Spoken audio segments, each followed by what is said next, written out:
ফের বিজেপিতে ভাঙন। এবার বিজেপির যুব মোর্চার সাধারণ সম্পাদক সহ একাধিক যুব মোর্চার কর্মীরা যোগ দিলেন তৃণমূল কংগ্রেসে। শনিবার তৃণমূল কংগ্রেসের জলপাইগুড়ি জেলার যুব সভাপতি রামমোহন রায়ের হাত ধরে তৃণমূল কংগ্রেসে যোগদান করেন। জলপাইগুড়ি জেলার অন্তর্গত ডাবগ্রাম 1 নম্বর অঞ্চলের বিজেপির যুব মোর্চার সাধারণ সম্পাদক রামপ্রসাদ শর্মা তৃণমূল কংগ্রেসে যোগদান করেন। তার সাথে একাধিক যুব মোর্চার কর্মীরাও তৃণমূল কংগ্রেসে যোগ দেয়। রামমোহন রায় বলেন, মমতা বন্দ্যোপাধ্যায়ের উন্নয়নে সামিল হতে যুব মোর্চার সাধারণ সম্পাদক সহ একাধিক যুব মোর্চার কর্মীরা তৃণমূল কংগ্রেসে যোগদান করল।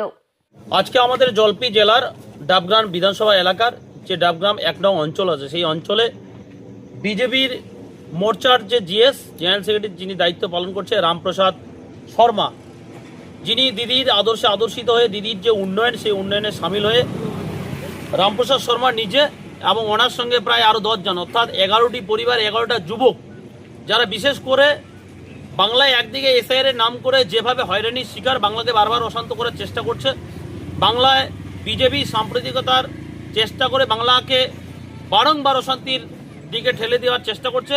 কিন্তু বাংলার জননী, বাংলার দুর্গা মমতা বন্দ্যোপাধ্যায় বাংলাকে বারংবার শান্তিতে রাখবার জন্য চেষ্টা করছে, বাংলার উন্নয়ন করবার জন্য দিবারাত্রি চেষ্টা করে যাচ্ছে।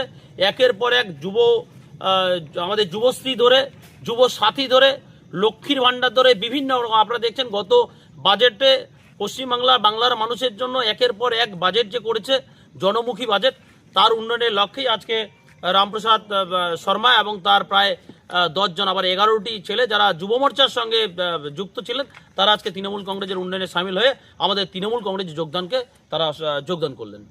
ব্যুরো রিপোর্ট, আমাদের টিভি।